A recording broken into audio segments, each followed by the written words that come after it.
Welcome to smart study. तो आज के इस वीडियो में हम बात करने वाले हैं जो पिछले जो टॉपिक हुआ था जैनिज्म एंड बुद्धिज्म उसका पार्ट 2, जिसमें हमने डिस्कस किया था मेन कॉन्सेप्ट एंड उसके बाद उसका जो की पॉइंट था वो सब हमने डिस्कस किया था। अगर आपने वो वीडियो नहीं देखा है तो वीडियो को जाके देख लीजिएगा। तो आज के इस वीडियो में हम उनका जो PYQ है, स्पेशली जो हमारा SSC होता है या फिर रेलवे होता है, उन सभी या फिर अदर जो कोई भी एग्जाम होता है उन सभी का हम PYQ को डिस्कस करने वाले हैं। तो चलिए बिना किसी देरी के शुरू करते हैं आज इस वीडियो को। तो हमारा जो पहला क्वेश्चन था, which of the Gautam Buddha birth of the grove known as the, तो इसका अर्थ है आपका लुम्बिनी। लुम्बिनी आपका कहाँ पड़ता है? नेपाल में। और सब उनका जो मोक्ष प्राप्त करने की जगह थे वो था कुशीनगर। ये SSC 2020 में CGL में आया हुआ था, तो आप इसको ध्यान में रखेंगे। यहाँ पे कुछ सवालों का सॉल्यूशन भी मैंने दिया हुआ है और इसको ध्यान में रखेंगे। अगर आप नोट्स बना रहे हो तो इसको अपने नोट्स के साथ अटैच कर सकते हो। नेक्स्ट क्वेश्चन है आपका, guess was the first woman to the ordained as the bhikshuni in the Buddhism. अर्थात वो कौन सी महिला है जो बौद्ध धर्म में भिक्षुनी के रूप में दीक्षित होने वाली महिला थे? तो इसका अर्थ है महाप्रजापति गौतमी। यहाँ पे कुछ सॉल्यूशन भी है और आप इसको ध्यान में रखेंगे।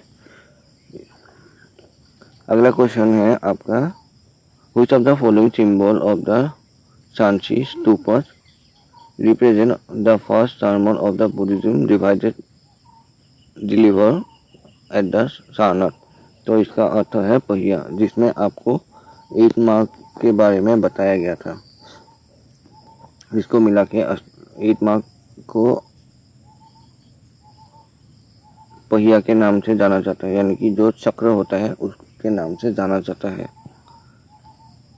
यहाँ पे कुछ सवालों का आंसर भी है और साथ ही साथ नेक्स्ट क्वेश्चन है आपका, आजीविकाओं के संदर्भ में निम्नलिखित में से कथनों का विचार करें। तो सबसे पहला होता है आपका, मकली गोसाल इस समुदाय के प्रमुख शिक्षक थे। और दूसरा है, आज भी भाग्यवाद में विश्वास रखते हैं, यानी कि जो भाग्य के ऊपर जो उन लोग विश्वास करते हैं, यानी कि बुद्धिज्म में जो कुछ मार्ग बताया था, आजीविका जीविका वो सब उन पर विश्वास करते हैं। तो हमारा जो आंसर होगा वो बोथ होगा, यानी कि ऑप्शन A एंड B। ये 2024 में आया हुआ था। आजीविका का अर्थ है एक ऐसा समुदाय जो डेस्टिनी पर विश्वास रखते हैं। अगला क्वेश्चन है, which statement from the given option is the not correct, यानी कि जो कथन सही नहीं है उसके बारे में पूछा गया है। ये NTPC 2024 या 25 के आसपास आया हुआ था। तो सबसे पहला आपका, उपगुप्त ने अशोक को बौद्ध धर्म को अपनाने के लिए प्रेरित किया था। तो ये सवाल ये सही भी है। उन्होंने गौतम बुद्ध ने उन्हीं की वजह से अपना राजपाट को त्याग करके वहाँ अपना जो बौद्ध धर्म को अपनाने के लिए चले गए थे। सेकेंड बोलता है कि बौद्ध धर्म के ग्रंथावली पाली भाषा में लिखा गया था। इसके पहले वाली वीडियो में हमने डिटेल के साथ इनका डिस्कस किया था, तो आप उनको ज़रा ध्यान से देख लीजिएगा। ऑप्शन नंबर 3 कहता है कि सर गौतम धर्म के व्यक्तिगत चिकित्सक थे। क्या ये सच है? तो इसका आंसर होगा गलत है। सर गौतम बुद्ध के शिक्षक नहीं थे, वो जीवक थे जो कि गौतम बुद्ध के व्यक्तिगत चिकित्सक के रूप में माना जाता है। ऑप्शन नंबर 4 कहते हैं कि गौतम बुद्ध का जन्म स्थान नेपाल है, जो कि हमने पहले ही डिस्कस किया था। नेपाल के कहाँ? आपका लुम्बिनी में आता है। यहाँ पे ये सारा डिटेल दिया हुआ है, आप एक बार ध्यान से पढ़ लीजिएगा। अगला क्वेश्चन है जातक तय आर द रिलेटेड, अर्थात जातक कथा किससे संबंधित है। तो ये आपका हो जाएगा बौद्ध धर्म से, ये आपका बौद्ध धर्म से रिलेटेड होता है। जातक में आपका गौतम बुद्ध के पुनर्जन्म के बारे में बताया जाता है, जैसे कि मुख्य पात्र कौन होता है, इसमें क्या होता है, वो सभी के बारे में इसमें बात किया जाता है। जातक कथा में मुख्य पात्र के रूप में आपको कौन मिलता है, वो मिलता है आपको जातक। और जातक में 3 प्रकार के जानवरों के बारे में विशेष रूप से बातें किए गए हैं। पहला है हाथी, दूसरा है बंदर और तीसरा है हिरण।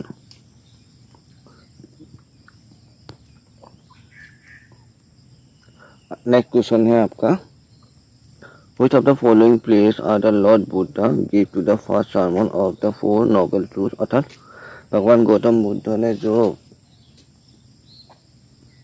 पहला जो उपदेश दिया था वो कहाँ पे दिया था। तो आपका ये हो जाएगा सारनाथ में दिया गया था।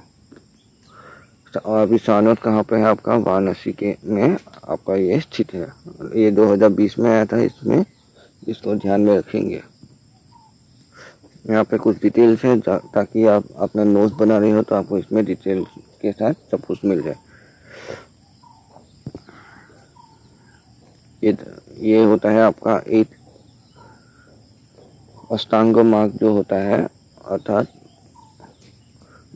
सही दृष्टि, विचार, वाणी, कर्म, आजीविका, प्रयास और स्मृति और एकाग्रता, जिनको मिला के आपका 8 मार्ग अष्टांग मार्ग होता है। अगला क्वेश्चन है, निम्नलिखित में से कौन सा कथन सही है। मतलब कि कथन दिए गए हैं और उनमें से कौन सा सही है और गलत कौन सा है आपको बताना है। ये ज़्यादातर आपका ये एसएससी में ज़्यादातर पूछा जाता है और ये स्टेटमेंट का उनका सबसे फेवरेट होता है, आप इसको ध्यान में रखेंगे।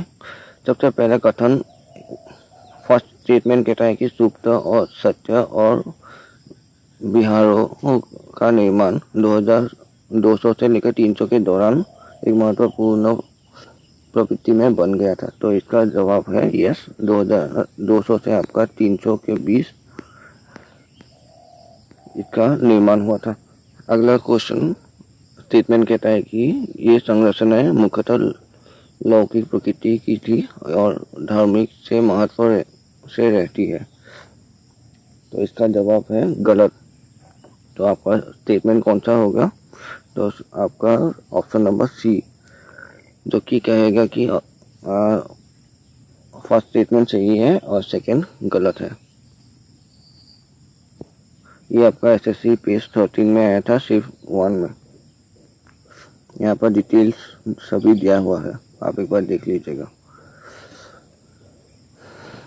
आप गौतम बुद्ध की पहली जो ज्ञान की प्राप्ति हुई थी वो कहाँ पे हुआ था, वो हुआ था आपका बोध गया में। तो बोध गया में उनका पहला उपदेश कहाँ पे दिया गया था, वो था आपका सारनाथ में।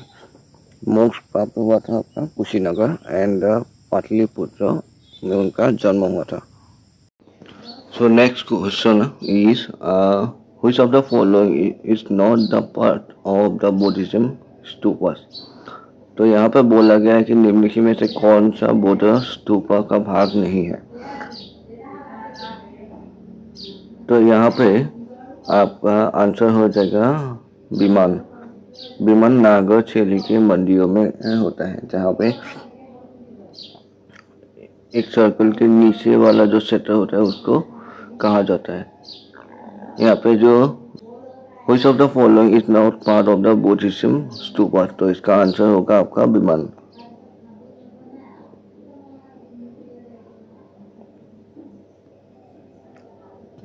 यहाँ पे पूरा डिटेल्स है, मैंने समझाया हुआ है, आप एक बार देख लीजिएगा विमान किसे कहते हैं और क्या कहते हैं उसको, आप एक बार इसको देख लीजिएगा।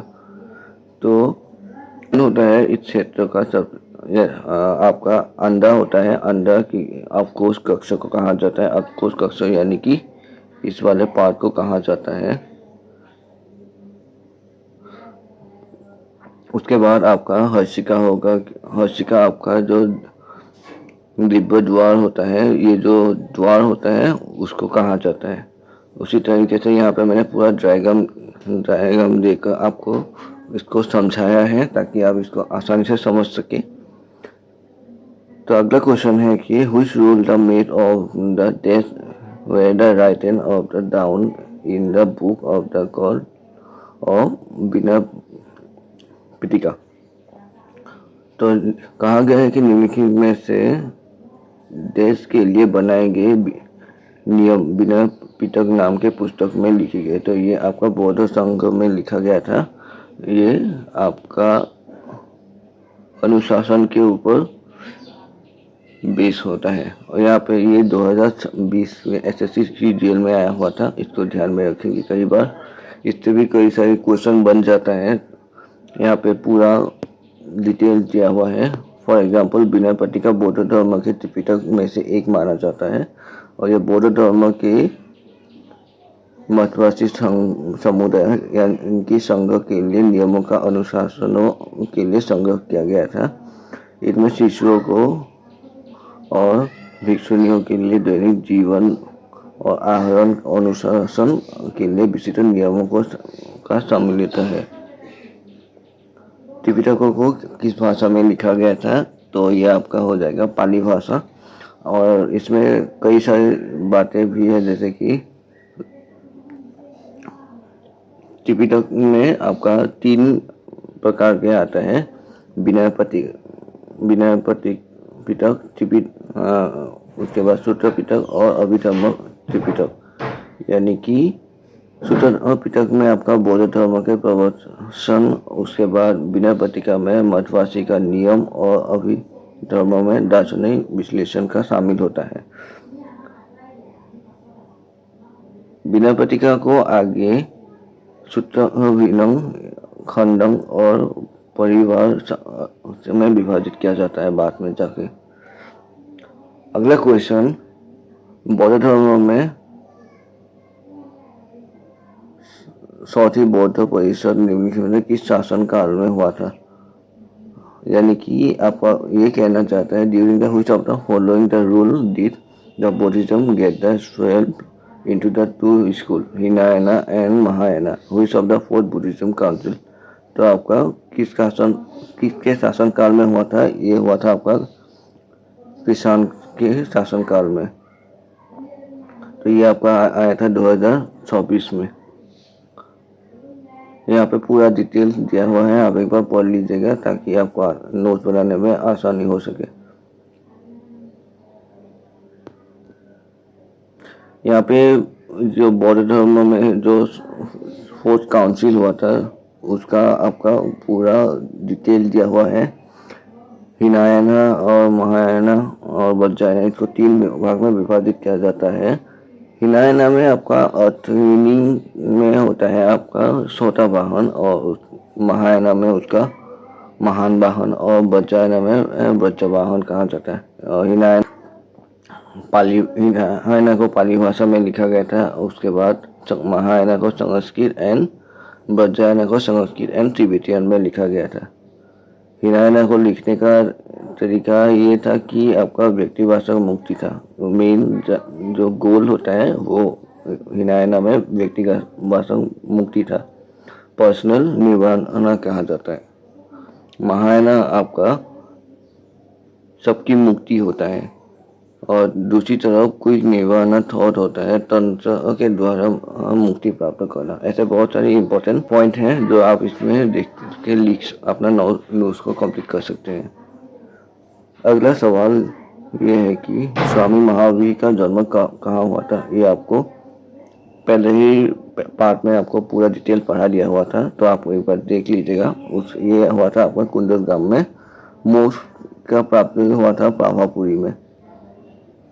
मोक्ष की प्राप्त हुई थी पावापुरी में। ये आरआरबी 2025 में आया हुआ था, 26 या 25 में आया हुआ था। आई थिंक मैं भूल गया था। ये आरआरबी में ही आया हुआ था, एनटीपीसी CBT 1 में। यहाँ पे पूरा डिटेल दिया हुआ है गौतम बुद्ध का। अगला सवाल है, जैन धर्म के अनुसार जिन शब्द का अर्थ क्या होता है? यहाँ पे जिन यानी कि जिना भी कहा जाता है, जिसको हमने पहले से ही डिस्कस किया था। एंड जिना का अर्थ है विजेता। ये अरबी एनटीपीसी में ही आया था। लॉर्ड जिन भगवान नहीं होता है और वो किसी बंधनों में बांध कर नहीं रखा जाता और ना ही किसी भी चीज़ का योग्यता माना जाता है, उसको सिर्फ विजेता माना जाता है। जिन शब्द दर्शन में जिन शब्द का अर्थ से आया हुआ है, ये जिसका अर्थ है जिसका शाब्दिक अर्थ होता है आपका विजेता। यह वाहन महान आत्माओं से संबंधित होता है, जिन्होंने अपनी आंतरिक वासनाओं, इंद्रियों का और दोष और शत्रुओं से विजय प्राप्त कर लिया होता है। जैन शब्द का अर्थ जिन बताया जाता है और जिसका अर्थ है अनुचरी, यानी कि उसका फॉलो करना। जैसे कि आप इंस्टाग्राम में किसी को फॉलो करते हैं ना, तो उसी तरह से।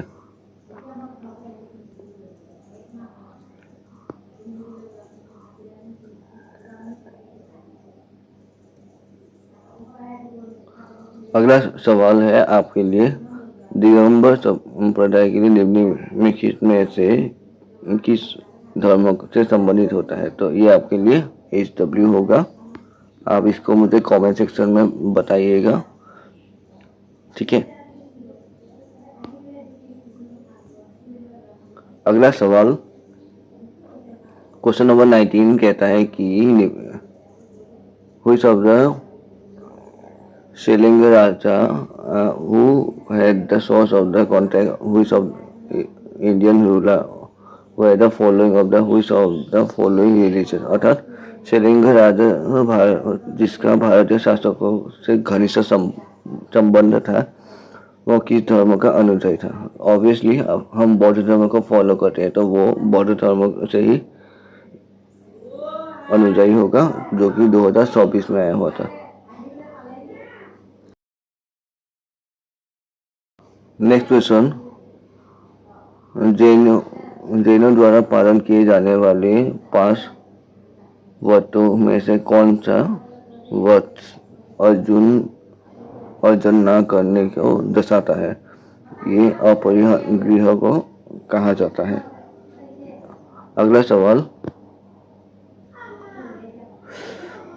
जैन मठों को क्या कहा जाता है? तो ये कहा जाता है आपका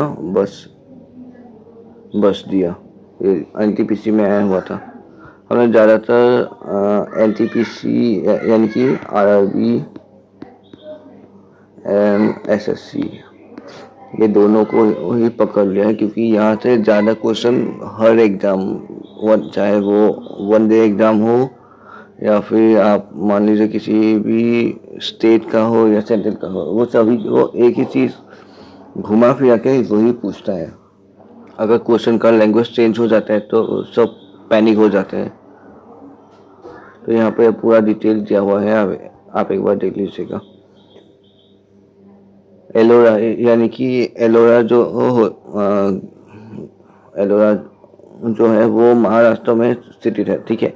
तो वो 6वीं और 10वीं शताब्दी ईस्वी में के बीच निर्मित चट्टान को कट कर गुफाएं बनाए गए थे। यानी कि एलोरा जो गुफा है वो कहाँ पे है, ये आपको यहाँ पे एक और सवाल बन जाता है, जहाँ पे कहा जा सकता है कि एलोरा गुफा कहाँ पर है। तो आप इसका जवाब देंगे महाराष्ट्र, ठीक है।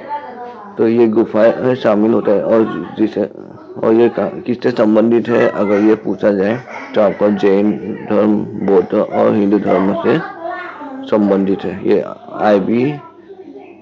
आईबी में आया हुआ था 2025 में।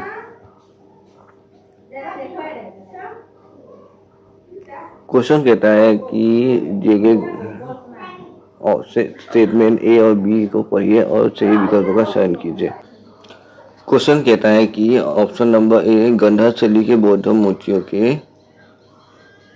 हेलेनिस्टिक विशेषता पर दिखाई देती है।